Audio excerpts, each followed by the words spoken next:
Hello and welcome to In the Knoll. I'm your host, Kirav Liang, and today we have a monumental episode for all of you guys. Today, we're featuring Coach Kelly Grant, who's going to talk about the future of the Maryknoll basketball program, Mr. Prevost, who's going to talk to us about his band concert, which he already had.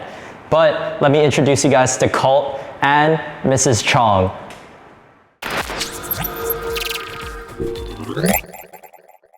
Thank you for the warm welcome, Kirav. Now, as said, I'm here with our guest, Mrs. Chong, our principal. Now, how are you on this fine day?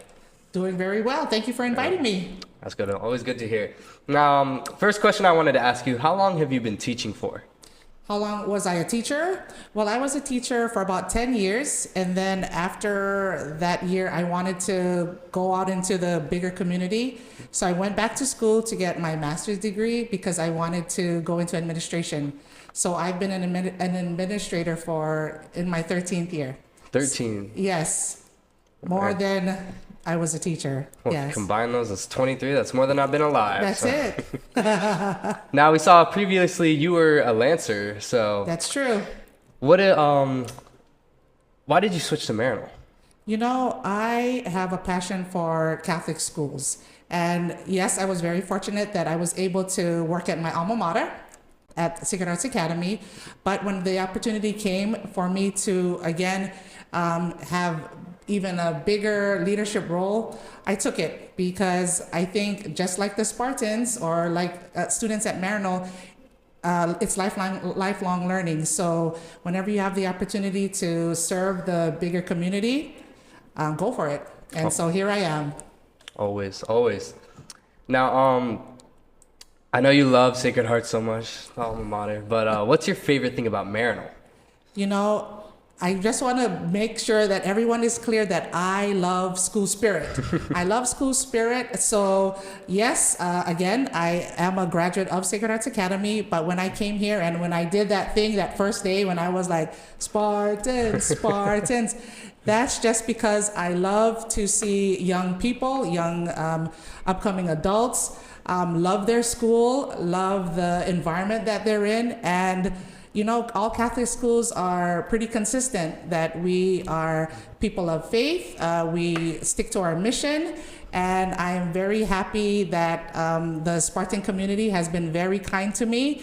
And you all and we all here stick to our mission. We have great kids. Our academic rigor is wonderful. So it's been very seamless. Very. Now, you saying our Spartan community a lot, you know. Yeah. Kind of kickstarted my brain. Now, we go by a motto here called Noblesse Oblige. Yes, sir. You must know it. To whom much is given, much is expected. And I believe it. Now, what does that necessarily mean to you? Because anyone can interpret it a different way, but what does that strike in your mind? You know, we have been given so much, and I am a strong Catholic, and I really believe that we've been so blessed. And, you know, I myself went to Catholic school, and my parents were immigrant parents who had to work very, very hard so that my sisters and I could attend private school. So I really, maybe at that time I didn't appreciate it, but now as an adult, as a parent, I have to give back. They work so hard, and all of the mentors and my teachers that helped me along the way, I have to pay it forward. It's something that I have to do. And I know that a lot of our young people, they might not know it yet, but eventually they'll know all of the people that worked very hard so that they could get all that they can. And you'll know that there's nothing else that you can do but to give it back. Comes with wisdom. I got to start realizing that there myself. You go. When you go to UH to be that ocean tech. I'm hoping to.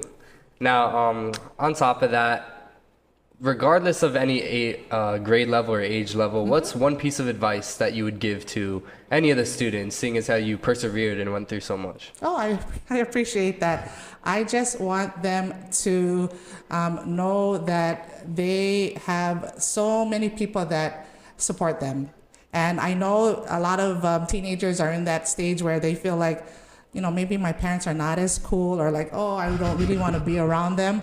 But know that they're your biggest fans. Like, if no one's gonna support you, they're gonna be the last ones standing. So I want them to know, I want you all to know that you all are very loved, that these educators are working here many long hours trying to give you all the best, so that when we send you forth, that you will be good citizens in our community and make a difference, because that's all we really want for you all, to be safe and happy and to continue to do God's work. It was God's plan for us anyway. That's it. And now, one last question I wanted to ask for you. What are your plans for Maryknoll? What do you hope to instill? It's been 5 months that I've been here, and it's been great. I tell everybody it's been 5 months. It feels like I've been here for a year. But, I've been going into the different classrooms and looking at all of the different academic programs that we've had. And I have to tell you that I'm very impressed. I knew that I would be impressed. And so I want to continue to foster that, find ways to strengthen it, and find ways to support the division heads who go on to support all of you. I think everything's great right now, so I just want to, again, continue to look at it, find ways to help move it forward, but it's been great. I appreciate that. It's great to know that the school I'm graduating from is going to be in some good hands. I appreciate that.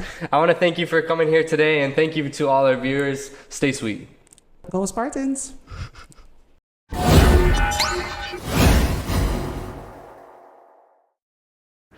I am a PE teacher at the high school, and I'm the boys basketball coordinator and head varsity 1 basketball coach. It's been really good, the basketball experience. I was fortunate to have a coach that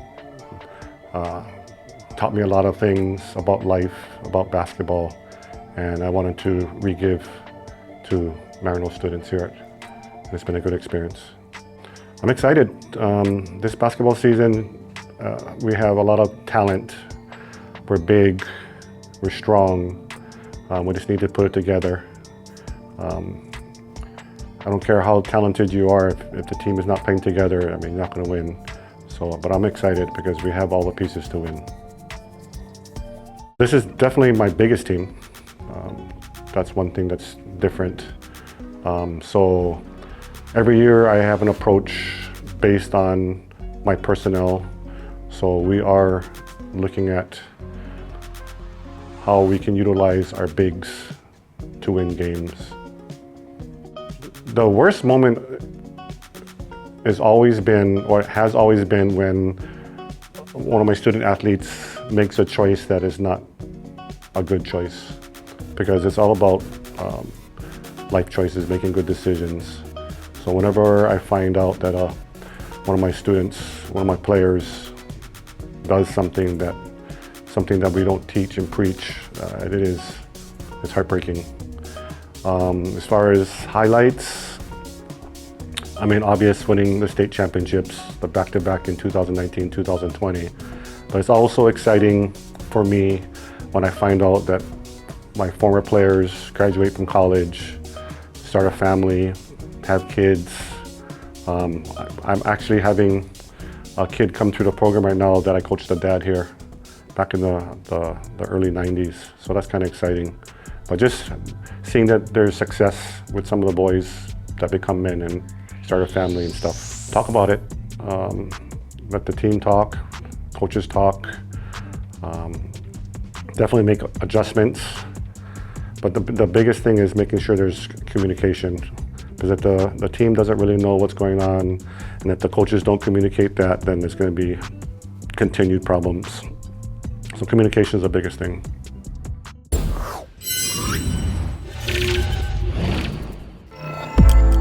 I'm Mr. Prevost. I've been playing music all my life, and I produce, songwrite, and I also play multiple instruments professionally and teach here at Maryknoll. Yeah, so we have two concerts, but this one, the winter concert, this one is going to be a collaboration with all the art departments for the KK Christmas event. And so it involves the visual arts, creative media, as well as the music arts as well.